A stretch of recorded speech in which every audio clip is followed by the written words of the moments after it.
আসসালামু আলাইকুম ওরহমতুল্লাহি ওবরাকাতুহ। ইন্নাল হামদুলিল্লাহ ওয়াসসালাতু ওয়াসসালামু আলা রাসূলিল্লাহ ওয়া বা'দ। প্রিয় দর্শক, আশা করি আল্লাহ রাব্বুল আলামিন আপনাদের সকলকে ভালো রেখেছেন। আলহামদুলিল্লাহ, আল্লাহর মেহেরবানিতে আমরাও ভালো আছি। আপনাদেরকে আন্তরিক মোবারকবাদ জানিয়ে শুরু করছি নেক্সাস টেলিভিশনের প্রাত্যহিক নিবেদন, সরাসরি প্রশ্নোত্তরমূলক জীবন ঘনিষ্ঠ আয়োজন বেকমেন্স বিস্কিটস নিবেদিত ইসলামী জীবন বিধান অনুষ্ঠানের আজকের পর্বে আপনাদের সঙ্গে আছি আমি নিজাম বিন মুহিব। নিশ্চয়ই আপনারা জেনে থাকবেন যে প্রতিদিন একজন আলোকিত মানুষকে আমরা আমন্ত্রণ জানাই, যিনি কোরআন সুন্নাহর আলোয় আমাদেরকে আলোকিত করে থাকেন। যথারীতি আজকেও আমাদের আমন্ত্রণ গ্রহণ করে স্টুডিওতে এসেছেন একজন বিদগ্ধ স্কলার। চলুন আজকের সম্মানিত অতিথি কে রয়েছেন আমাদের সঙ্গে তার সঙ্গে শুরুতেই আপনাদেরকে পরিচয় করিয়ে দিচ্ছি। আমাদের আমন্ত্রণ গ্রহণ করে স্টুডিওতে এসেছেন বাংলাদেশের তরুণদের আইডল, আমাদের প্রিয় একজন মানুষ, প্রিয় স্কলার, মোহাম্মদপুর হাজি মুফিজুর রহমান ট্রাস্ট কেন্দ্রীয় জামে মসজিদের সম্মানিত স্বনামধন্য খতিব ফদিলাতুল শেখ গাজী সানাউল্লাহ রহমানী। আসসালামু আলাইকুম রহমতুল্লাহ। ওয়ালাইকুম আসসালাম রহমতুল্লাহি ওয়া বারাকাতুহু। মোহতারাম, কেমন আছেন? আলহামদুলিল্লাহ, আল্লাহ তাআলা খুবই ভালো রেখেছেন এবং আপনি খুব সুন্দর বলেন। আপনার সাথে একটি বরকতময় আয়োজনে দ্বীনি বিষয় নিয়ে কিছু কথা বলার আরেকবার সুযোগ হলো। আল্লাহ তাআলার কাছে শুকরিয়া আদায় করছি। বারাকাল্লাহ ফিক, আপনাকে আমাদের আজকের আয়োজনে স্বাগত জানাচ্ছি। জাযাকাল্লাহ খাইর। প্রিয় দর্শক, আজকে গুরুত্বপূর্ণ একটি বিষয়ে আমাদের সম্মানিত অতিথির কাছ থেকে আমরা আলোচনা শুনবো ইনশাআল্লাহ, আর তা হচ্ছে হজের মানসিক প্রস্তুতি। আমরা জানি যে আস্তে আস্তে হাজিরা প্রস্তুতি নিচ্ছেন এবং অনেক ধরনের প্রস্তুতি ইতিমধ্যেই শেষ করেছেন। এখন শুধু যাওয়ার পালা, আস্তে আস্তে তৈরি হচ্ছেন, নিজেকে তৈরি করছেন। কিভাবে একজন হাজি সাহেব মানসিকভাবে পরিপূর্ণ প্রস্তুতি গ্রহণ করবেন সেই বিষয় নিয়ে আলোচনা শুনবো। আল্লাহ তাআলা সূরা হজের ২৭ নম্বর আয়াতে বলছেন, ওয়াআযযিন ফিন-নাসি বিল-হাজ্জি ইয়াতুকা রিজালান ওয়া আলা কুল্লি দামিরিন ইয়াতিনা মিন কুল্লি ফাজ্জিন আমীক। এখানেই আল্লাহ তাআলা বলছেন যে হজের ঘোষণা দাও তুমি এবং মানুষ দলে দলে তোমার কাছে আসবে। রাসূল সাল্লাল্লাহু আলাইহি ওয়াসাল্লামকে বলছেন যে উঠে চড়ে আসবে, পায়ে হেঁটে আসবে, দূর দূরান্ত থেকে মানুষ আসবে।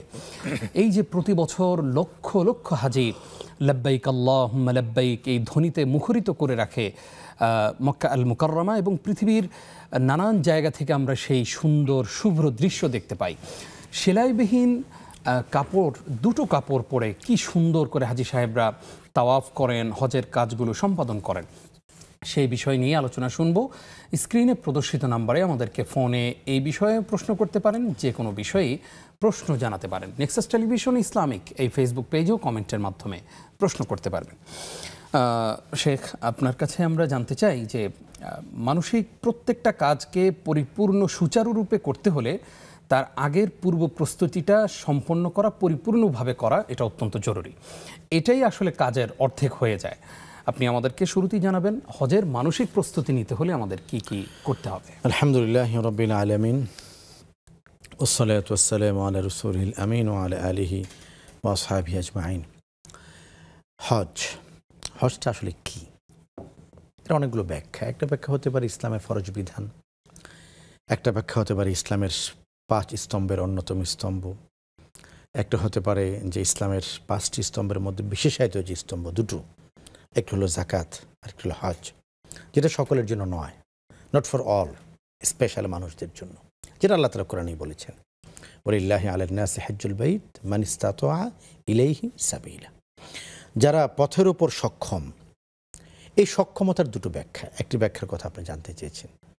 একটি ব্যাখ্যা হলো শারীরিক প্রস্তুতি, একটা হলো মানসিক প্রস্তুতি, একটা হলো বৈষয়িক প্রস্তুতি। আমাদের সমস্ত হাজিরা ইতিমধ্যে সব ধরনের প্রস্তুতি সম্পন্ন করেছেন একটি প্রস্তুতি ছাড়া। বিমান টিকিট কাটা হয়েছে। আমি গতকালকে পর্যন্ত খবর যতটুকু পেয়েছি প্রায় সকল ভিসা হয়ে গিয়েছে, এবং বিশেষ করে বর্তমান যিনি হজের দায়িত্বে রয়েছেন আমাদের ধর্ম উপদেষ্টা এবং বিশেষ করে প্রধান উপদেষ্টা সহ সকলেই হজের ব্যাপারটা খুব সিরিয়াসলি দেখছেন। এ কারণে যথাসময়ের আগেই বলা যায় যে মোটামুটি প্রস্তুতি প্রায় কমপ্লিট। এগুলি আসলে বাহ্যিক প্রস্তুতি, এর বাইরের একটা প্রস্তুতি আছে, যেটার কথা আল্লাহ তাআলা কোরআনে বলেছেন। আল্লাহ বলেছেন ফাতাযাওয়াদু, তোমরা প্রিপারেশন গ্রহণ করো, প্রস্তুতি গ্রহণ করো। জুমার নামাজে মানুষ যখন যায়, নতুন ধবধবে সাদা পাঞ্জাবি পরে যায়, চকবাজার থেকে কেনা চকচকে টুপিটা পরে যায়, নিউ মার্কেট থেকে কিনা আতরটা গায়ে দিয়ে যায়, তারপরে বাইতুল মোকরম থেকে কিনা যায় নামাজটা বগল দাবা করে যায়। এই পবিত্রতাটা বাহ্যিক। মসজিদ হলো পৃথিবীর সবচেয়ে উৎকৃষ্ট স্থান। পবিত্র অবয়বে পবিত্র যায় নামাজে বসেও কিন্তু আমরা গুনাহ কামাই করি। আমি যদি করে গীবত করি, এটা গুনাহ হচ্ছে, অপবিত্র কাজ হচ্ছে। রব্বুল আলামিন হজের ক্ষেত্রে অন্যান্য প্রিপারেশনের কথা আলাদা করে বলেছেন, কিন্তু যেই প্রস্তুতি নেবার দরকার আমাদের, অথবা টিকিট হয়ে যাওয়ার পরে, হোটেল হয়ে যাওয়ার পরে, এজেন্সি ঠিক হয়ে যাওয়ার পরে, সফরসূচি ঠিক হয়ে যাওয়ার পরেও যে প্রস্তুতিটা বাকি থেকে যায়, এটা হলো অন্তরের প্রস্তুতি, যেটা আল্লাহ বলেছেন ফাতাযাওয়াদু ফাইন্না খায়রাজ যাদিত তাকওয়া। আল্লাহ ভীতিটার প্রস্তুতি হলো সবচেয়ে বড় প্রস্তুতি। মাওলানা নিজাম বিন মুহিব, হজের অনেক কার্যক্রমের সাথে আমরা অনেকেই যুক্ত, আমরাও যুক্ত, বক্তব্যের প্রদানের ক্ষেত্রে, হজ ট্রেনিংয়ের ক্ষেত্রে। কোথাও না এই তাকওয়া নিয়ে আলোচনা হয় না, প্যাকেজ নিয়ে আলোচনা হয়। জি জি, আপনি 6 লাখ টাকা গেলে 3 বেলা খাবেন, 7 লাখ টাকা গেলে 4 বেলা, 5 লাখ টাকা গেলে 6 বেলা।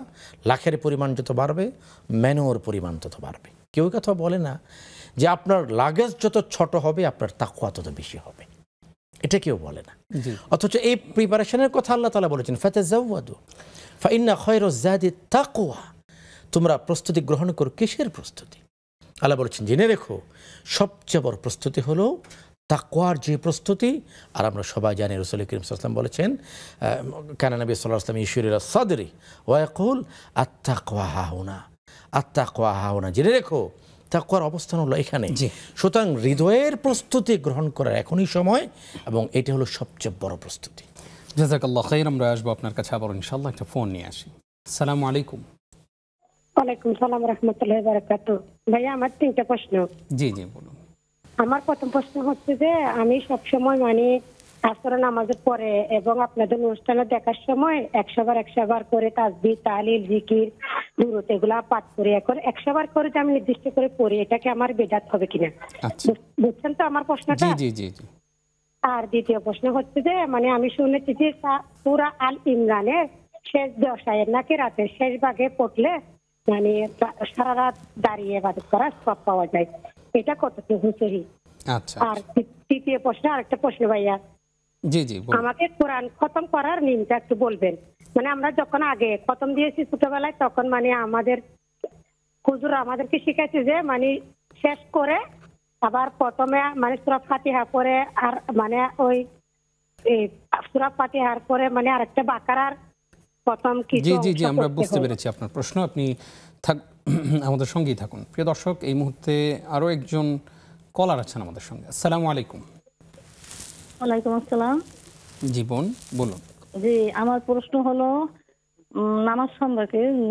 প্রশ্ন, ফজরের নামাজে এবং আসরের নামাজে, ফজরের নামাজে আমি হুয়াল হাইউল কায়ুম এই তফসিরটি পড়তে পারবো কিনা? নামাজের মধ্যে?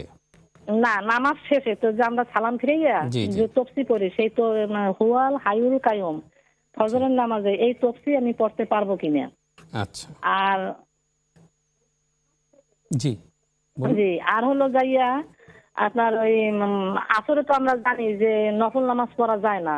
এখন আমার প্রশ্ন হলো আসরের নামাজে তাহিয়াতুল ওযুর নামাজ পড়তে পারবো কিনা এবং ফজরের নামাজে তাহিয়াতুল ওযুর নামাজ পড়তে পারবো কিনা? আচ্ছা আচ্ছা, এই ধন্যবাদ আপনাকে। আমাদের সঙ্গেই থাকুন। মোহতারাম, আমরা হজের মানসিক প্রস্তুতি সম্পর্কে আপনার কাছ থেকে আলোচনা শুনলাম। এবার প্রশ্ন উত্তর সেশনে চলে যাই। শুরুতেই আমাদের বোন জানতে চেয়েছেন যে আসরের পর এবং আমাদের এই অনুষ্ঠান যখন দেখেন, তখন 100 বার করে উনি বিভিন্ন তাসবিহ আদায় করেন। এটা কি বিদআত হবে কিনা? উনি যে সুনির্দিষ্টভাবে 100 বারই পড়েন, এটা বিদআত হবে কিনা? আমার বোন 100 বার পড়ার কিছু তাসবিহ আমরা পাই। হাদিসের মধ্যে এসেছে রাসূল করিম সাল্লাল্লাহু আলাইহি ওয়াসাল্লাম লা ইলাহা ইল্লাল্লাহু ওয়াহদাহু লা শারীকা লাহু লাহুল মুলকু ওয়াল হামদ ওয়া হুয়া আলা কুল্লি শাইইন কাদির। এই তাসবিহটার কথা এসেছে। আস্তাগফিরুল্লাহ, ইস্তিগফারের কথা এসেছে 100 মাররা। রাসূলুল্লাহ সাল্লাল্লাহু আলাইহি ওয়াসাল্লাম নিজে বলেছেন যে প্রতিদিন আমি 70 মাররা 70 বার পড়ি, অথবা 100 মাররা অথবা 100 বার পড়ি। তো 100 বার করে যে কোনো তাসবিহ পড়া যায়, এটা আমরা দেখতে পাচ্ছি হাদিসে এসেছে। তো আপনি যেহেতু তাসবিহ পড়ছেন 100 বার পরে, কোনো সমস্যা নেই, বরং আরও বেশি করা পড়া, আনলিমিটেড পড়া। তসবিহ তো আমাদের হাতে থাকে, এটা কবার গণলাম, এখন তো ডিজিটাল তসবিহ আছে, এখানে বলা হয়ে থাকে আপনার কতবার গণলেন। এটা আসলে মূল উদ্দেশ্য না। মূল উদ্দেশ্য হলো যে আমার জবানটা যেন আল্লাহর জিকিরের মাধ্যমে সতেজ থাকে, তাজা থাকে, ভেজা থাকে। জি, তিনি আরেকটি প্রশ্ন করলেন যে সূরা আলে ইমরানের শেষ 10 আয়াত পড়লে নাকি সারা রাত দাঁড়িয়ে ইবাদত করার সওয়াব পাওয়া যায়। ঘুমিয়ে থেকে আবাদতের যে ফজিলত, এটা আমরা দুটো আমলে দেখি। একটি আমল হলো যে রাসূল করিম সাল্লাল্লাহু আলাইহি ওয়াসাল্লাম ইরশাদ করেছেন যে ব্যক্তি ঘুমানোর পূর্বে ওযু করবে, ওযু করে ঘুমাবে, সে ব্যক্তি সারা রাত তার জন্য ফেরেশতারা মাগফিরাতের দোয়া করবেন। এটি হাদিসে এসেছে। আরেকটা হাদিসে এসেছে যে ব্যক্তি এশারের সালাত জামাতের সাথে আদায় করলো এবং ফজরের সালাত জামাতের সাথে আদায় করলো, এশা এবং ফজর যে ব্যক্তি মসজিদে জামাতের সাথে আদায় করলো, এই ব্যক্তি মধ্যবর্তী নামাজের মধ্যবর্তী সময়টুকুতে আবাদতে ছিল, এটি আল্লাহর দরবারে আবাদতে ছিল হিসেবে পরিগণিত হবে। এর বাইরে অন্য কোনো আমলের মাধ্যমে সারা রাত আবাদতের সওয়াব আল্লাহ তাআলা দিবেন কিনা এটা আমার জানা নেই।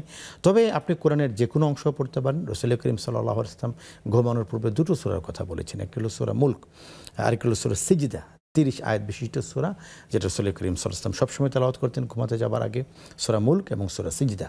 তো এটিও তেলাওয়াত করতে পারেন। আর কোরআনের যে কোনো অংশ থেকে পড়লে লা ইয়াখলু মিনাল ফায়দা, সওয়াব থেকে খালি নয়, যে কোনো অংশ থেকে আমরা পড়তে পারি ইনশাআল্লাহ। কোরআন খতমের কোনো নিয়ম আছে কিনা সেটা যদি আমাদেরকে জানাতেন। হ্যাঁ, কোরআন খতমের অবশ্যই নিয়ম আছে। সেটা হলো সূরা ফাতিহা থেকে সূরা নাস পর্যন্ত পড়া, এটা পড়তে হবে। হ্যাঁ, এটা আমরা যেটা এখন দেখে থাকি যে আমাদের হাফেজ সাহেবরা যেটা করে থাকেন আমাদের খতমে কোরআনের মধ্যে, সালাতু তারাবিতে তারা যখন খতম করে থাকেন, তো তারা যেটি করেন যে 27তম রাতে 26তম রোজার দিবাগত রাতে 27তম তারাবিতে তারা যেটি করেন যে সূরা নাস পড়েন প্রথম পৃষ্ঠায়, দ্বিতীয় রাকাতে আবার তারা এসে সূরা বাকারার প্রথম পৃষ্ঠাটা মুফলিহুন পর্যন্ত তারা পড়েন। এটা সুন্নাহ নয়, এটা আবশ্যকীয় অকাট্য কোনো বিধান নয় এবং এটা শরীরের নির্দেশনাও নয়। এটা হলো একটা আবেগ, এটি আকুতি আল্লাহর কাছে। আল্লাহ যে আমি শেষ করেও করলাম, শেষ করে আমি আবার নতুন করে শুরু করলাম। জি জি, যে আল্লাহ আমরা সূরা কোরআনটা খতম করেছি, খতম করে আবার একটু এগিয়ে থাকলাম যাতে করে আপনার রহমত আমাদের হৃদয়কে স্পর্শ করে আমরা যেন আরেকটি বছর পাই, আরেকটি তারাবি পাই, আবার যেন নতুন করে শুরু করতে পারি। পরের বছর কিন্তু মুফলিহুন থেকে শুরু করা হয় না। পরের বছর সূরা ফাতিহার পরে সূরা বাকারা, আলিফ লাম মিম যালিকাল কিতাব থেকে শুরু করা হয়। তার মানে কি? তার মানে হলো আমরা একটু আল্লাহর কাছে আকুতি জানি রাখি। এটা আবেগের অংশ, পড়লে গুনাহ হবে এমনও নয়, পড়াটা আবশ্যক সুন্নাহভিত্তিক এমনও নয়, এটা মানুষের আবেগ। যে সমস্ত আবেগের জায়গায় শরিয়া খড়ক লাগায় না, এটাকে নরমালি ভাবে নেওয়া যায়। জি, এই মুহূর্তে আরো একজন দর্শক আছেন। আসসালামু আলাইকুম। ওয়ালাইকুম আসসালাম। আসসালামু আলাইকুম। ওয়ালাইকুম আসসালাম। জি বোন বলুন। হুজুর, আমি একটা প্রশ্ন জানতে চাইছি। আমার আম্মা 2 মাস আগে মারা গেছেন। তো উনি আমার একজন নানি, উনি স্বপ্নে দেখছেন আমার আম্মা নাকি বলতেছে যে খতমটা যে নিছিলাম এটা কয়েকজন মিলাই পড়লে শেষ হয়ে যেত না। এখন আমি কি করতে পারি? আমারে অনেকে বলছে যে লা ইলাহা ইল্লাল্লাহু নাকি 1,25,000 বার পরে মৃত্যুর নামে এটা বলা, মানে ইয়া করলে এটা ইয়া হয়, এটা আমি জানতে চাইছি এটা কিভাবে করা লাগে। অসংখ্য ধন্যবাদ আপনাকে, আপনি থাকুন আমাদের সঙ্গে। প্রিয় দর্শক, আপনারা দেখছেন নেক্সাস টেলিভিশনের নিয়মিত আয়োজন বেকম্যানস বিস্কিটস নিবেদিত ইসলাম জীবন বিধান। সময় হলো ছোট্ট একটি বিরতির, আমাদের সঙ্গেই থাকুন।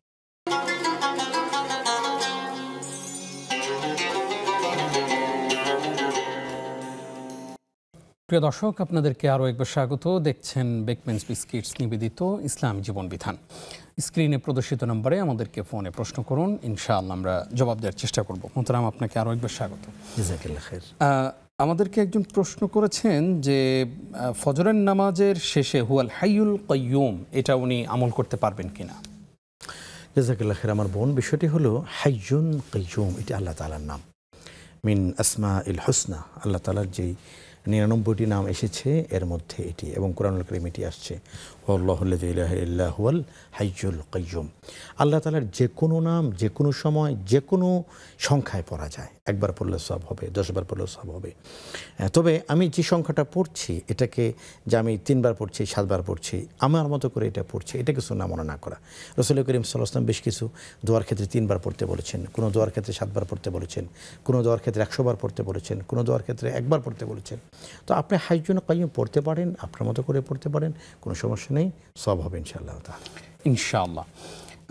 তিনি আরেকটি প্রশ্ন করেছেন যে আসরের সালাতের পরে, মানে আসরের সালাতের পূর্বে এবং ফজরের সালাতের পূর্বে তাহিয়াতুল ওযু, এই নামাজটা কি পড়তে পারবেন কিনা?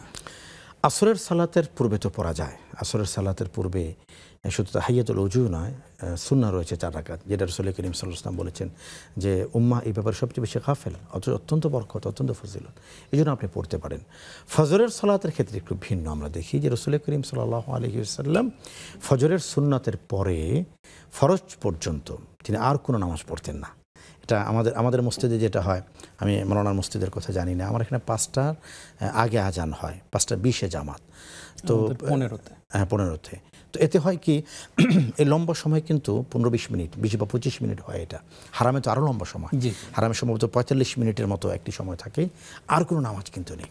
তো ওলামা ইকরাম এখানে একটি ব্যাখ্যা দেন, সেটা হলো যে আপনি আগে হলো তাহিয়াতুল ওযু পড়ে ফেলবেন 2 রাকাত, এরপরে আপনি সুন্নত পড়বেন। সুন্নাত থেকে ফরজ পর্যন্ত ফজরের সালাতের জন্য আর কোনো নামাজ না হয়। তো সেক্ষেত্রে আপনি যদি আগে পড়ে ফেলেন পড়া যায় ইনশাআল্লাহ। এই মুহূর্তে আমাদের সঙ্গে আরও একজন দর্শক আছেন। আসসালামু আলাইকুম। ওয়ালাইকুম সালাম ও রহমতুল্লাহ। ভাইয়া, শাইখের কাছে আমার দুটো বিষয় জানার আছে। এক হচ্ছে যে টেলিভিশন বা রেডিওতে মেয়েদের জন্য মানে নিউজ পড়া বা অ্যানাউন্সার হওয়া, অ্যানাউন্সমেন্ট করা, এটা ইসলাম কি বলে? খুব কি বেশি পাপ হয়ে যাবে? আর আমার সেকেন্ড কোয়েশ্চেন হচ্ছে যে ফিলিস্তিনি ভাই বোনদের জন্য আমি একটা কোরআন খতম করেছি, ভাই আপনারা সবাই মিলে যদি একটু দোয়া করতেন। এইটাই। জি জি জি, ধন্যবাদ আপনাকে, আপনি আমাদের সঙ্গেই থাকুন। আমাদেরকে একজন প্রশ্ন করেছেন যে ওনার মা মারা গেছেন, তো ওনার এক নানিকে স্বপ্নে দেখিয়েছেন যে তুমি যে খতমটা নিয়েছিলে সেটা কি শেষ করেছো? শেষ তো করলা না। তো ওনার প্রশ্ন হচ্ছে যে এখন কি এই খতমকে আমাদের সবার শেষ করতে হবে কিনা? কেউ বলেছে যে সোয়াল আকবার লা ইলাহা ইল্লাল্লাহ এটা পড়তে হবে, আসলে কি করবেন? স্বপ্নর 3টি ব্যাখ্যা। একটি ব্যাখ্যা হলো যেটি মানুষ তার চিন্তা ভাবনা থেকে দেখে, একটি হলো যেটা ফেরেশতাদের পক্ষ থেকে দেখে, রাসূলুল্লাহ সাল্লাল্লাহু আলাইহি ওয়াসাল্লাম বলেছেন বুশরা মিনাল জান্নাহ, সুসংবাদবাহী কোনো স্বপ্ন দেখা। আরেকটা হলো ভয়, খৌফ, জাগ্রত হওয়া, আতকে ওঠা, এগুলি শয়তানের পক্ষ থেকে। এখন আপনি আসলে কোন সময় স্বপ্ন দেখেছেন, এটা একটা গুরুত্বপূর্ণ বিষয়। দিনের বেলার স্বপ্নের কোনো ব্যাখ্যা নেই, রাতের বেলার স্বপ্নের শুরু অংশে রাতের বেলার স্বপ্নের কোনো ব্যাখ্যা নেই, মধ্যরাতে অথবা রাতের শেষাংশে যে স্বপ্ন দেখা হয় এটা তাৎপর্যপূর্ণ। তবে আপনি যে স্বপ্নটি আমার বোন দেখেছেন, এখানে তো মন্দ কিছু নেই। আপনি আপনার মৃত একজন আত্মীয়কে দেখেছেন, তিনি ভালো একটি কথা বলেছেন, কোরআন খতমের কথা বলেছেন। তো নেক কাজগুলো করা, তাদের জন্য কোরআন তেলাওয়াত করা, ইস্তিগফার করা, দোয়া পড়া, এগুলো তো আছে। রাসূল করিম সাল্লাল্লাহু আলাইহি ওয়াসাল্লাম মৃত বাবার জন্য, বাবা মার জন্য দোয়া করতে বলেছেন। রাসূল বলেছেন উযকুরু মাহাসিনা মাউতাকুম, তোমার মধ্য থেকে যারা চলে গিয়েছেন, হারিয়ে গিয়েছেন, উযকুরু মাহাসিনা মাউতাকুম, তাদের ভালো কাজগুলিকে তোমরা স্মরণ করো, আলোচনা করো। তো আপনি যার কথা বলেছেন তিনি আপনাকে স্বপ্নের মধ্যে স্বপ্নে ইবাদতের কথা বলেছেন, এই জন্য খতমটি কমপ্লিট করা এটি পারা যায়।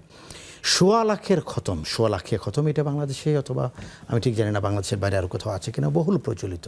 দেখুন একটা বিষয় হলো যে এটাকে সুন্নাহ মনে না করা।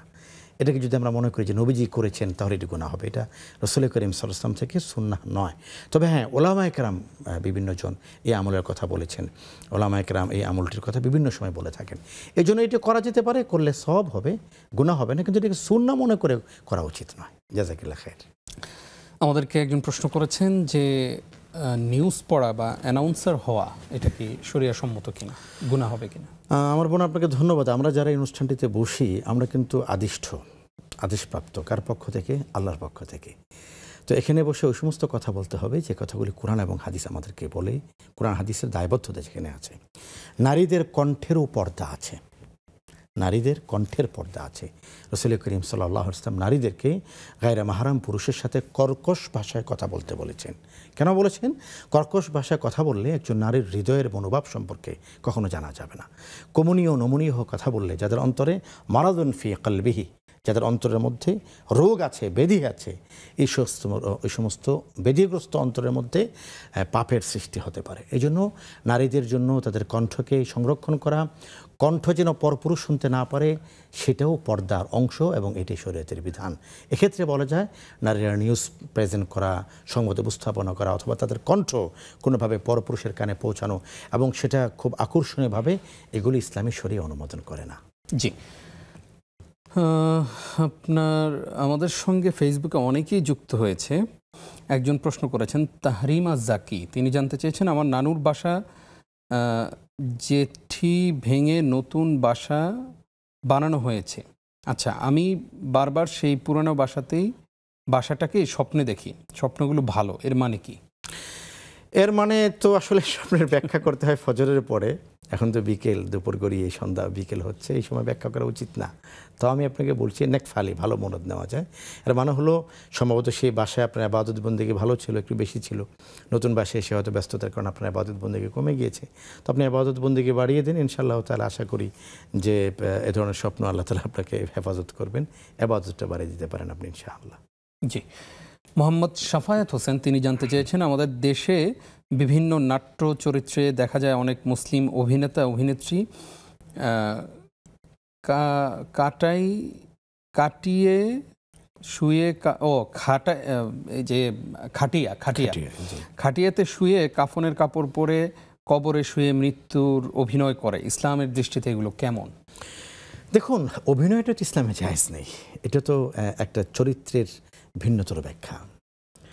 মৃত্যুর স্মরণ, জানাজা, দাফন, খাটিয়া, এগুলো তো মানুষকে পরকালের কথা স্মরণ করাবে। অভিনয়ের মাধ্যমে তো সেটা আসলে হচ্ছে না, অভিনয় তো কৃত্রিম। ইসলামে কৃত্রিমতার কোনো সুযোগ নেই। মানুষ যেটা হৃদয়ে ধারণ করে আর যেটা মুখে বলে, এটার মধ্যে যদি মিল না থাকে তাহলে এই কৃত্রিমতা ইসলাম সমর্থন করে না। আর এই সমস্ত নাটিকা, এই সমস্ত পথনাট্য, মৃত্যুর খাটিয়াকে বা লাশের অভিনয় করে, এগুলিকে ইসলাম কোনোভাবেই সমর্থন করে না। তবে হ্যাঁ, এগুলি মসজিদের কোনায় অযত্নে অবহেলায় রেখে যাওয়া খাটিয়া দেখলে তো আমাদের অন্তরে মৃত্যুর ভয় জাগে। মৃত্যুর ভয় জাগানোর জন্য কোরআন হাদিসের অসংখ্য আলোচনা আছে। এটার জন্য কবরের খাটিয়া নাট্য অভিনয় করে দেখাতে হবে, এটাই আবশ্যক নয়। আল্লাহ তাআলা আমাদের ক্ষমা করেন। আমিন। একজন বলেছেন আমাদের বোন যে ফিলিস্তিনের জন্য উনি এক খতম কোরআন তিলাওয়াত করেছেন, সবাই মিলে দোয়া করতে বলেছেন। আমরা দোয়া করছি আমার বোন। তবে এখানে সম্পূরক একটি প্রশ্ন হলো যে কোরআন যখন আপনি নিয়ত করেছেন খতমের, তখন থেকে আল্লাহ তাআলা সওয়াব প্রদান করছেন, যখন খতম হয়ে গিয়েছে তখনই সওয়াব প্রদান করেছেন। এটার পেন্ডিং ফাইল নেই, যেটা জমা ছিল পেন্ডিং এই অনুষ্ঠানটির জন্য। এই অনুষ্ঠানে আসার পরে এই ফাইলটা ওপেন হবে এবং বকশিয়ে দেওয়া হবে, একটা কথা আমাদের সমাজে আছে। আমাদের মুসল্লিরা বলেন যে হুজুর 3 খতম কোরআন পড়েছে, আপনি একটু বকশায় দিবেন। তো আপনি আসলে পড়েছেন, আপনি আমার কেন বকশায় দিতে হবে? আল্লাহ তাআলা আপনি পড়ার সাথে, আল্লাহ তাআলা পৃথিবীর একমাত্র সত্তা যার সাথে বান্দার কোনো মাধ্যম নাই, কোনো মাধ্যম প্রয়োজন হয় না। ডাইরেক্ট বান্দা দোয়া করবে, আল্লাহ তাআলা কবুল করবে, এখানে কোনো মাধ্যম নেই। তো আপনি কোরআনে খতম করেছেন, আল্লাহ তাআলা সাথে সাথে কবুল করে ফেলেছেন। শুধু কোরআন খতম নয়, ফিলিস্তিনের ভাইদের জন্য আমাদের সহযোগিতা থাকবে, কান্না থাকবে, দোয়া থাকবে, তাদের জন্য আমাদের আন্দোলন থাকবে, প্রতিবাদ থাকবে, ক্ষোভ থাকবে, সর্বোপরি দোয়াটা থাকবে। আল্লাহ তাআলা জাযাকাল্লাহু খাইরান করেন। আমরা আসবো আপনার কাছে আবারও ইনশাআল্লাহ ছোট্ট একটি বিরতির পর ইনশাআল্লাহ। প্রিয় দর্শক, আপনারা দেখছেন বেকম্যানস বিস্কিটস নিবেদিত ইসলাম জীবন বিধান। সময় হলো আরও একটি বিরতির, সঙ্গেই থাকুন।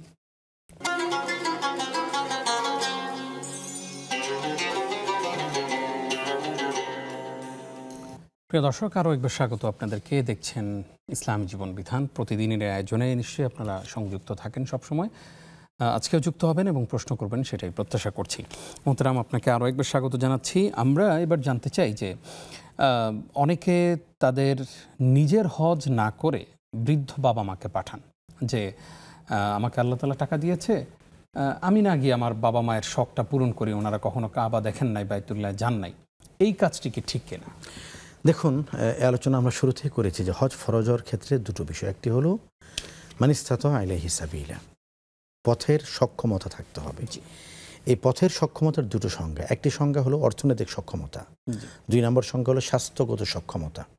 আমি নিজে হজ প্রশিক্ষক হিসেবে দেখেছি, একজন মানুষকে গফরগাঁও থেকে ঢাকা হজ ক্যাম্প পর্যন্ত আনতে 3 জন তাকে ধরে নিয়ে আসতেছে।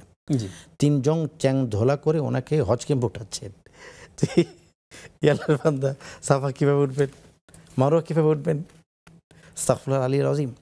এই জন্য সুস্থ থাকাটা আবশ্যক।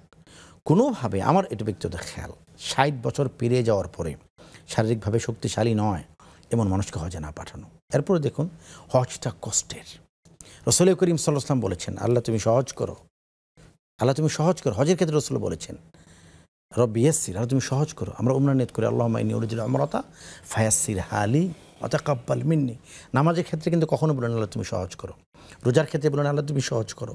হজের ক্ষেত্রে কথা বলছি, কেন বলছি? রাসূল করিম সাল্লাল্লাহু আলাইহি ওয়াসাল্লাম বলেছেন যে আল্লাহর কাছে সহজতার জন্য দোয়া কামনা করো। আপনি দেখবেন মোহতারাম, আল্লাহ যদি কাউকে হজ সহজ করে দেন, তার হজ কোনো তার গায়ে লাগবে না, আচরও লাগবে না। আর আল্লাহ যদি কাউকে হজ কঠিন করেন মোহতারাম, এর চেয়ে বিপদ, এর চেয়ে মুসিবত আর নেই। কারণ ভিন দেশ, ভিন ভাষা, লক্ষ লক্ষ মানুষের ভিড়। এটা টঙ্গীর ইস্তেমা নয় যে আপনি ভিড় চলে যাবে কিছুক্ষণ পরে, না, এটা হজ, লক্ষ মানুষ সেখানে।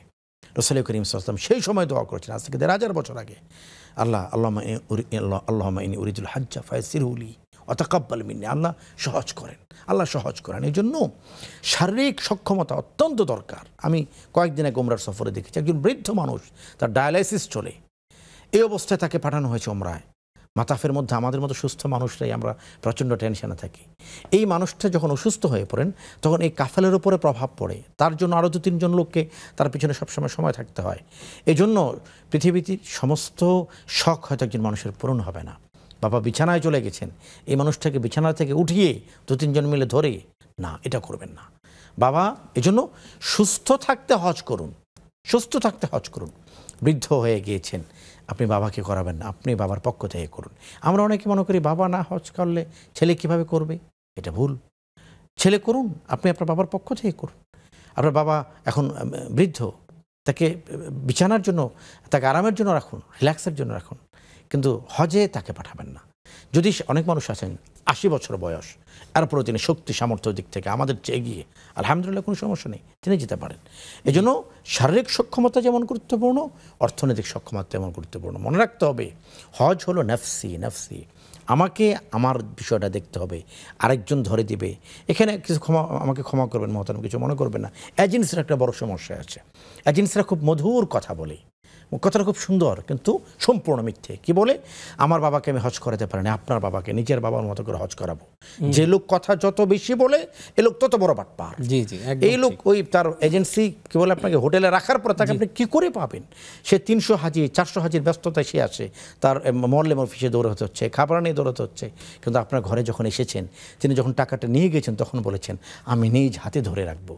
উনি তো হাজি সাহেবদেরকে পাবেন কোথাও, উনি হাত ধরে রাখবেন। এই জন্য আল্লাহ ক্ষমা করুক, এজেন্সির মিষ্টি কথা বিশ্বাস করবেন না, আপনার বাবার সক্ষমতা কতটুকু এটা আপনি দেখবেন। জি, খুবই চমৎকার করে বললেন। আশা করি আমার দর্শকরা সতর্ক থাকবে ইনশাআল্লাহ। এই মুহূর্তে কে আছেন আমাদের সঙ্গে? আসসালামু আলাইকুম।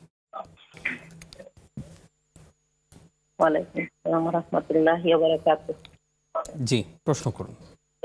হুজুর আসসালামু আলাইকুম। ওয়ালাইকুম আসসালাম। জি, আলহামদুলিল্লাহ, আমরা ভালো আছি, আপনি প্রশ্ন করুন। হুজুর, আমার একটা প্রশ্ন, আমার ছেলে মারা গেছে 18 বছর 2 মাস বয়সে। এখন কিছু কিছু মানুষ থেকে শুনতেছি 18 বছর পর্যন্ত ছেলেদের কোনো আমল নামা মানে ইয়া হয় না, মানে শুরু হয় আর কি 18 বছর পরে। আমি হয়তো মোছায় তুলতে পারতেছি না। জি, আপনার প্রশ্নটা কি? জি, আমার ছেলেটা কি মানে ও কোরআন নিয়ে আমার কাছ থেকে বিদায় নিয়ে 27 রমজানের দিন আমার মেয়ের বাসায় পাঠিয়েছি। ওই দিনে মারা গেছে রোড অ্যাক্সিডেন্টে রোজা মুখে 26 রমজানে। তো আপনারা একটু জানাবেন ও কেমন আছে। আমি ঠিক জানি না, তবে ফজরের নামাজে জামাতে পড়ে আসছে, জোহরের আগে মারা গেছে। ইদানিং আমার খুব মানে ওকে স্বপ্নে দেখি, কষ্ট পাই, কিন্তু ও ভালো আছে, ছোট দেখি, ওকে বড় দেখি না। এটা আমার কেমন জানি কষ্ট হয়। আমি কিন্তু মারা যাওয়ার পরে একটু কষ্ট পাই নাই, আমি আল্লাহর উপরে সন্তুষ্ট ছিলাম। এখন ইদানিং আমার খালি কান্না আসছে। আপনারা আপনার প্রশ্নটি আমরা বুঝেছি, আপনার কষ্টটাও আমরা উপলব্ধি করছি। ইনশাআল্লাহ আমাদের আজকের সম্মানিত স্কলার আপনার প্রশ্নের জবাব দিবেন। আপনি থাকুন আমাদের সঙ্গে। এই মুহূর্তে আরো একজন দর্শক আছেন। আসসালামু আলাইকুম। আসসালামু আলাইকুম। ওয়ালাইকুম আসসালাম। জি বোন, সংক্ষেপে প্রশ্ন করুন। মানে রোজা, এই যে সাক্ষী রোজা কি ভেঙে করতে হবে নাকি একভাবে থাকলেই হবে? আচ্ছা, সাক্ষী রোজা। জি, ধন্যবাদ আপনাকে, আমাদের সঙ্গে থাকুন। মোহতারাম আমাদেরকে একজন প্রশ্ন করলেন যে 18 বছর 2 মাস বয়সে ওনার ছেলে মারা গেছে, 26 রমজান রোজা অবস্থায় মৃত্যুবরণ করেছে। উনি বলছেন যে আমার ছেলেটা এখন কেমন আছে, আর 18 বছর 2 মাস বয়সী মানুষটার আমল নামা কি আসলে চালু হয় কিনা, গুনাহগুলো লেখা হয় কিনা, এবং সে কেমন আছে কিভাবে বুঝবো আমরা? আমার বোন, আমরা অনেক প্রশ্নের উত্তর দেওয়ার চেষ্টা করি, যে প্রশ্নের উত্তরগুলো আমাদের জানা থাকে।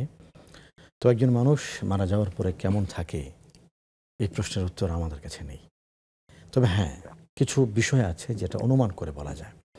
একটা বিষয় আমি আপনাকে একটু ধরিয়ে দিই, সেটা হলো যে শরীয়তে একজন প্রাপ্তবয়স্ক মানুষ কোন সময় প্রাপ্তবয়স্ক হবে এটা একটা নীতিমালা আছে, নির্ধারণ আছে। বালাগাত, একজন মানুষ যখন বালেগ হবে, পুরুষ অথবা মেয়ে, তাদের বালেগ হওয়ার কিছু বৈশিষ্ট্য রয়েছে, এটা আমরা সবাই জানি। এটা 10 বছর হতে পারে, 11 বছর হতে পারে, 12 বছর হতে পারে। যে সময় তার সে বালেগ হয়েছে, এই আলামতগুলি প্রকাশ পাবে, তখন থেকে তার আমলনামা লেখা হবে। ভালো কাজ করলে সব লেখা হবে, মন্দ কাজ করলে গুনাহ লেখা হবে।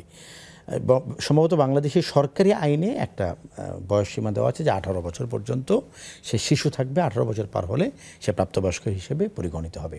এটা সরকারি আইন, এটা শরিয়ার আইন নয়।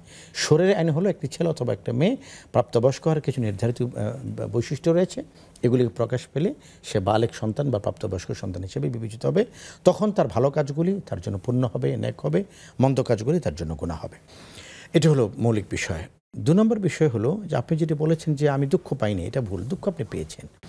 আল্লাহকে সন্তুষ্ট করার জন্য আপনি বলছেন যে দুঃখ পাইনি। রাসূল করিম সাল্লাল্লাহু আলাইহি ওয়াসাল্লাম 3জন ছেলে মারা গিয়েছেন। তাহের মারা গিয়েছেন, কাসেম মারা গিয়েছেন, ইব্রাহিম মারা গিয়েছেন। একজনের 2টো নাম তাহের এবং আব্দুল্লাহ মারা গিয়েছেন। রাসূল করিম সাল্লাল্লাহু আলাইহি ওয়াসাল্লাম তার ছেলের লাশ বুকে নিয়ে কাঁদছেন, দাড়ি থেকে টপ টপ করে চোখের পানি দাড়ি ভিজিয়ে দিচ্ছে। সাহাবায়ে কেরাম জিজ্ঞেস করছেন, ইয়া রাসূলুল্লাহ, আপনি কাঁদছেন?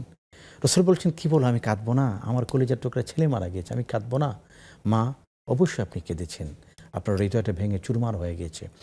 18 বছরের একটা ছেলে মানে কি, অনেক স্বপ্ন তাকে ঘিরে। সে সন্তান হলো পিতামাতার জগৎ। 10টা সন্তান থাকুক না কেন, একটা সন্তান তার জগৎ। 18 বছর মানে হলো এই সন্তানকে ঘিরে যত স্বপ্ন দেখা হচ্ছে, স্বপ্নের উন্মেষ শুরু হলো, বিকাশ শুরু হলো, উদ্ভাস শুরু হলো। এই সময় এই স্বপ্নটা নিভে গেল আল্লাহর নির্দেশে। আপনি ধৈর্য ধারণ করেছেন, সবর করেছেন। এইটাই তো আমি বিশ্বাস করি আপনার সন্তানকে জান্নাতি বানাবার জন্য যথেষ্ট। একজন মা জানতে চায় সন্তান কেমন আছে, আমরা জানতে চাই, অথবা অসংখ্য দর্শক যারা দেখছেন, আমাদের যাদের মা বাবা দুনিয়া ছেড়ে চলে গেছেন তারা কেমন আছেন আমরা জানতে চাই। একজন সাহাবী রাসূলের কাছে এসে নিয়ে, রাসূলুল্লাহ, আমার মা কবরতে সে আছেন, তিনি কেমন আছেন আমি জানি না, আমি তার সাথে ভালো আচরণ করতে চাই। রাসূল করিম সাল্লাল্লাহু আলাইহি ওয়াসাল্লাম তার কিছু আমল দিয়েছেন, কিছু প্রেসক্রিপশন দিয়েছেন, কর্মসূচি দিয়েছেন। এই জন্য আপনার সন্তান কেমন আছে আপনি ধারণা করুন আপনার সন্তান ভালো আছে, এবং সন্তান আপনার জন্য অপেক্ষা করছেন, আপনার উপহারের জন্য অপেক্ষা করছেন। ঈদ থাকলে আপনি আপনার সন্তানকে উপহার দিতেন, এবার ঈদে আপনি আপনার সন্তানকে কী উপহার দিয়েছেন? কী করে দিবেন? সে তো কবরে না, তার জন্য উপহার আছে। তার জন্য উপহার হলো তার জন্য ইস্তিগফার, তার জন্য উপহার হলো তার জন্য দোয়া, তার জন্য উপহার হলো তার জন্য কোরআন পড়া, তার জন্য উপহার হলো তার জন্য দান সাদাকা করা, তার জন্য উপহার হলো তার জন্য দরিদ্র মানুষকে খানা খাওয়ানো। এই সমস্ত ইবাদত করলে, মা বাবা করলে সন্তান কবরে পাবে, সন্তান করলে পিতামাতা কবরে পাবে। এই জন্য যত বেশি সন্তানের জন্য নেক আমল আপনি করবেন, আপনার সন্তান কবরে তত বেশি ভালো থাকবে। আল্লাহ তাআলা আমাদের সকলের সন্তানদেরকে, পিতামাতাদেরকে যারা কবর দেশে আছেন সবাইকে ভালো রাখুন এবং বরকতপূর্ণ রাখুন, মাগফিরাতের চাদরে আবৃত করে রাখুন। আল্লাহুম্মা আমিন। এই মুহূর্তে আমাদের সঙ্গে আরো একজন দর্শক আছেন। আসসালামু আলাইকুম। ওয়ালাইকুম সালাম। হুজুর, আমি কথা বলতেছি ঠাকুরগাঁ জেলার পীরগঞ্জ থানা চাপর গ্রাম থেকে মোহাম্মদ খলিল। আপনারা কেমন আছেন হুজুর? জি আলহামদুলিল্লাহ। আজকে আপনার সাথে খুশি আখি মিম নাই? আছে, ওরা কিন্তু খেলাতে গেছে আর কি, বাইরে গেছে, ওই জন্য আর কি ওদের নাম বললাম না। জি জি জি। যাক, আপনারা সবাই ভালো আছেন? জি জি আলহামদুলিল্লাহ। প্রশ্ন করুন। হ্যাঁ, আজকে আমি যে বিষয়টি জানতে চাচ্ছিলাম, আমার মা তো গত 4 বছর আগে মারা গেছে। জি। গত কালকে গেছিলাম, আজকে গেলাম মায়ের কবরে, ওখানে দোয়া করতে গেছিলাম। ওখানে দেখলাম পাশাপাশি আমার দাদি আছে, ওখানে দাদির কবর আছে, মার কবর আছে, পাশাপাশি একটা ভাইসির কবর আছে। বিষয় হলো এরকম যে কবরগুলা মানে অনেকটাই গর্ত হয়ে গেছে, মাটিগুলা ভাঙা অনেকটাই গর্ত হয়ে গেছে, মানে অনেক দূর থেকে খাল দেখাচ্ছে এখন। এই বিষয় নিয়ে একটু হুজুরের কাছে জানতে চাচ্ছিলাম, এটা কি কোনো রকমের সমস্যা, কিংবা এটা এখন আমরা কি মাটি সুন্দর করে লেবেল করে দিলে কেমন হবে? কারণ এই বিষয়টা একটু জানতে চাচ্ছিলাম। আপনারা সবাই ভালো থাকবেন, সুস্থ থাকবেন। আসসালামু ওয়ালাইকুম আসসালাম। প্রিয় দর্শক, আপনারা দেখছেন নেক্সাস টেলিভিশনের নিয়মিত আয়োজন বেকম্যানস বিস্কিটস নিবেদিত ইসলাম জীবন বিধান। আজকের পর্বের সর্বশেষ বিরতি নিচ্ছি, কিছুক্ষণ পর ফিরছি, সঙ্গেই থাকুন।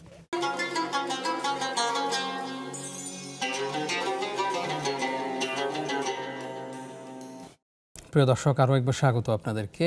আপনারা আপনাদের জনপ্রিয় অনুষ্ঠানটি দেখছেন এবং আজকে গুরুত্বপূর্ণ অনেকগুলো প্রশ্নের জবাব আমরা দিয়েছি। আপনারা স্ক্রিনে প্রদর্শিত নাম্বারে আমাদেরকে ফোনে প্রশ্ন করতে পারেন। মোহতারাম, আপনাকে আরও একবার স্বাগত। আমাদেরকে একজন প্রশ্ন করেছেন যে এই যে শাওয়ালের 6 রোজা, যেটাকে আমরা বাঙালি অনেক নারীরা সাক্ষী রোজা বলে, এই রোজা আসলে ভেঙে ভেঙে রাখা যাবে কিনা, নাকি টানা 6টা রোজা রাখতে হবে? না আমার বোন, প্রথম বিষয় হলো এটি সাক্ষী রোজা নয়, এটা আমরা বলে থাকি, কিন্তু এটি হলো 30টি যে রোজা আমরা রেখেছি এটি একটু উপসংহার এই কারণে বললাম যে রাসূল করিম সাল্লাল্লাহু আলাইহি ওয়াসাল্লাম তার হাদিসটা কিন্তু এভাবে শুরু করেছেন, মান সামা রমাদানা সুম্মা তাবা, যে রমজানের রোজাটি সমস্ত রোজাগুলি রাখলো, সুম্মা তাবা, অতঃপর সে রোজার ধারাবাহিকতাকে সে এগিয়ে নিল, সুম্মা তাবাহু সিত্তাম মিন শাওয়াল, শাওয়ালের 6টি রোজা দিয়ে, তাহলে বোঝা যায় এটি উপসংহার। জি, রমজান শেষ হয়েছে, রোজা শেষ হয়নি, রমজান শেষ হয়েছে, ইফতার শেষ হয়নি, রমজান শেষ হয়েছে, সাহরি শেষ হয়নি, এই যে আমরা শাওয়ালের 6 রোজা রাখছি। তো এই 6 রোজা একসাথে রাখতে হবে আবশ্যক নয়, তবে একসাথে রাখতে পারলে ভালো। কেন? একসাথে শেষ হয়ে গেল। আমরা করি কি, এই মাসের 3 দিন থাকতে রোজা শুরু করি, তো রোজা হলো 6টা বা গেছে 3 দিন, তো একটা রাখার পরে দেখেছে না কুলাতে পারবো না, ঠিক আছে এই বছর আর রাখলাম না, এটা শয়তানের ধোঁকা। এই জন্য সুযোগ থাকলে আমাদের মা চাচিদেরকে দেখেছি ঈদের 1-2 দিন পর থেকে তারা রোজা রাখছেন, টানা রোজা শেষ। আলহামদুলিল্লাহ আমাদের নিজাম ভাইয়ের আম্মা আছেন, আমার মা আছেন, আমার মা রোজা দেখলাম যে আমার আগে শেষ হয়ে গিয়েছে। মানে নারীরা আলহামদুলিল্লাহ, আমাদের মায়েরা, আমাদের বোনেরা, তারা রোজায় খুব অ্যাডভান্স, আমরা শুরুই করে নিই, ওনারা শেষ করে কমপ্লিট করে ফেলেছেন, এটা নিয়ে ওনারা গরিমসে করতে চান না। তো 6টা রোজা একসাথে রাখতে পারেন, কোনো সমস্যা নেই, তবে আবশ্যক নয়, আপনি বাদ দিয়েও রাখতে পারেন। ওলামা কেরামের সুন্দর তরিকার কথা বলেন, যে আমি 20, 13, 14, 15 এই 3 দিন রাখুন, প্রতি সোমবার, প্রতি বৃহস্পতিবার রোজা রাখুন, হয়ে যায়। কোনোভাবে রাখলেই হলো, একটানা রাখতে পারেন, বাদ দিয়েও রাখতে পারেন। জি, ইনশাআল্লাহ। একজন জানতে চেয়েছেন যে 4 বছর আগে মা মারা গেছেন, তো কবর জিয়ারত করতে গিয়ে দেখেন যে কবরগুলো ভেঙে গেছে, তো এই ভেঙে যাওয়া এইটা কি ওনাদের জন্য কোনো দুঃসংবাদ কিনা যারা কবরবাসী, আর পাশাপাশি যারা জীবিত আছেন তারা কি এই কবরগুলোকে আবার সুন্দর করে বাধাই করে দিবেন কিনা? কবর ভেঙে যাওয়াটা কোনো দুঃসংবাদ নয়। পৃথিবীতে আপনি দেখবেন যে যত বড় ভণ্ড তার কবর তত হার্ড। কোথায় যেন দেখলাম আজিমপুর কবরস্থানে কবরের উপরে ফ্যান লাগানো আছে। তো এগুলি হলো মানে কি বলে এটাকে, এগুলি হলো কৃত্রিমতা, এগুলি হলো পথভ্রষ্টতা। কবর ভেঙে গিয়েছে, এটা কবরবাসীর কোনো জন্য সমস্যা নয়। আপনি কবর ভেঙে গেছে, কবর আবার ঠিক করবেন।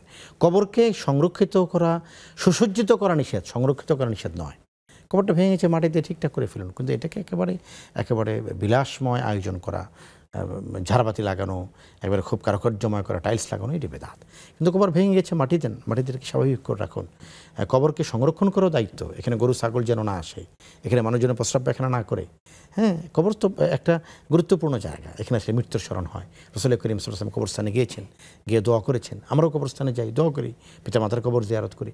ভেঙে গেলে এটাকে সংস্কার করবেন, সৌন্দর্যবর্ধন উচিত নয়।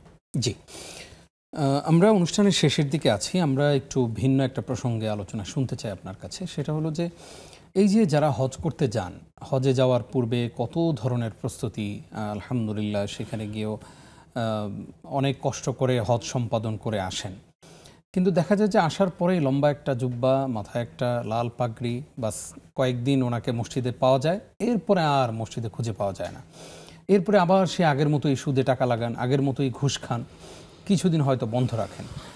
তো হজ করে আসার পরে যেখানে রাসূল সাল্লাল্লাহু আলাইহি ওয়াসাল্লাম বলেছেন যে পরিপূর্ণভাবে হজ করে আসতে পারলে একদম সদ্য মা তার সন্তানকে প্রসব করার পরে সেই সন্তানের যে অবস্থা থাকে সে অবস্থা থাকবে একজন হাজী সাহেবের। তো আমাদের হাজী সাহেবদের ইল্লা মাশাআল্লাহ অনেকে তো ভালো আছেন, এই যে হাজী সাহেবদের, অনেক হাজী সাহেবদেরই এই আত্মিক পরিবর্তনটা কেন হয় না?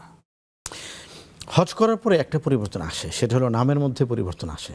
আগে ছিল মন্টু মিয়া, এখন হাজি মন্টু মিয়া অথবা মন্টু হাজি, নামে পরিবর্তনটা কিন্তু আমরা দেখি। অথচ পরিবর্তনটা হওয়ার কথা ছিল যেখানে দেখা যায় না, এই জায়গাটায়। রাসূল করিম সাল্লাল্লাহু আলাইহি ওয়াসাল্লাম হৃদয়ের পরিবর্তনের কথা বলেছেন। যে ব্যক্তি হজ্জুল মাবরুর লাইসা লাহুল জাযা ইল্লাল জান্নাহ, মাবরুর হজ করবে তার একটাই প্রতিদান, সেটা হলো জান্নাত। এবং আপনি যেটি বলেছেন রজাআত, সে এমনভাবে ফিরবে যেমন ওয়ালাদাতহু উম্মুহু, যে আজকে তার মা সদ্য ভূমিষ্ঠ সন্তান যেমন নিষ্পাপ থাকে, সেই ব্যক্তি হজ থেকে যখন আসবে এমন নিষ্পাপ অবস্থা পৃথিবীতে আসবে। আপনি তো আছেন হজের পরে, আমি তো যেটা দেখি সেটা হলো এয়ারপোর্টে নামার পরে, হযরত শাহজালাল আন্তর্জাতিক বিমানবন্দরে নামার পরে বেল যেটা আছে এখানেই তো হজ রয়ে যায়।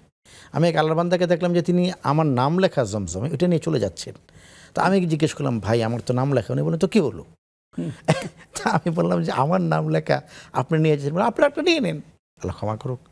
40 দিন যিনি আল্লাহর ঘরে থেকে এসেছেন, মক্কা মদিনা জিয়ারত করে এসেছেন, তো তিনি যদি এটা বুঝতে না পারেন যে আমি আরেকজনের প্যাকেটটা নিয়ে চলে যাচ্ছি, কি করি? এই জন্য মহতরাম আমি আপনাকে অন্য কথা বলবো, হাজিদের দোষ এখানে কম, দোষ আমাদের। আমরা যারা মানুষকে দাওয়াত দেই, আমরা যারা এজেন্সির মালিক যারা আছেন, আমি তাদের কথা বলবো, হাজিদেরকে তার লাগেজের ওয়েটের কথা বলা হয়, তার হৃদয়ের ওয়েটের কথা বলা হয় না। তার এহরামের কাপড় সাদা হতে হবে এটা বলা হয়, তার অন্তরটা সাদা হতে হবে এটা বলা হয় না। এজন্য হজের ফুল সময়টা আমি বিশেষ করে বাংলাদেশি হাজিদেরকে আমরা দেখেছি ঝগড়া ঝাঁটি, কোলাহল, অপরের সাথে কোনো কিছু নিয়ে মানে ঝগড়াঝাটি করতে থাকা, মারামারি করতে থাকা, আল্লাহ ক্ষমা করুক, এই বিষয়গুলো আমাদের হয়। মূল বিষয় হলো হৃদয় পরিবর্তনের জন্য যদি আমি হজে না যাই তাহলে আমার হজ কবুল হবে না। আমার হৃদয় যখন পবিত্র হবে, ওয়াতাযাওয়াদু ফাইন্না খায়রুজ যাদি তাকওয়া, আমি যখন তাকওয়ার ভূষণ গ্রহণ করব, আমি যখন তাকওয়ার প্রস্তুতি গ্রহণ করব, আমার হৃদয় পবিত্র হবে, আমার হজের সফর পবিত্র হবে। হজ থেকে যখন ফিরে আসব তখন আমি কাওয়ালাদাতহু উম্মুহু, সদ্য ভূমিষ্ঠ নিষ্পাপ সন্তানের মতো আমি ফিরে আসব। নয়তো একবার কেন 100 বার হজ করার পরেও আমার অন্তর যদি পবিত্র না হয়, এই হজের মাধ্যমে কোনো ফায়দা আমাদের হবে না। আল্লাহ ক্ষমা করুন। আল্লাহুম্মা আমিন। জাযাকাল্লাহ খাইর। আপনি অনেকগুলো প্রশ্নের গুরুত্বপূর্ণ জবাবও দিয়েছেন, অনেক গুরুত্বপূর্ণ আলোচনা আমাদেরকে উপহার দিয়েছেন। কষ্ট করে সময় দেওয়ার জন্য আপনাকে ধন্যবাদ জানাচ্ছি। জাযাকাল্লাহ খাইর আপনাকেও এবং সকল দর্শক শ্রোতাদেরকে যারা প্রশ্ন করেছেন এবং যারা দেখছেন বা সামনে দেখবেন। বারাকাল্লাহ ফিকুম। বারাকাল্লাহ ফিকুম। আমিন ওয়া ইয়াক। প্রিয় দর্শক, এতক্ষণ যারা আমাদের সঙ্গে ছিলেন আপনাদেরকেও ধন্যবাদ জানিয়ে শেষ করছি আজকের আয়োজন। ইনশাআল্লাহ আগামীকালকের পর্ব দেখবেন, সেই প্রত্যাশায় বিদায় নিচ্ছি। নিজাম বিন মুহিব। আসসালামু আলাইকুম ওয়া রাহমাতুল্লাহি ওয়া বারাকাতুহু।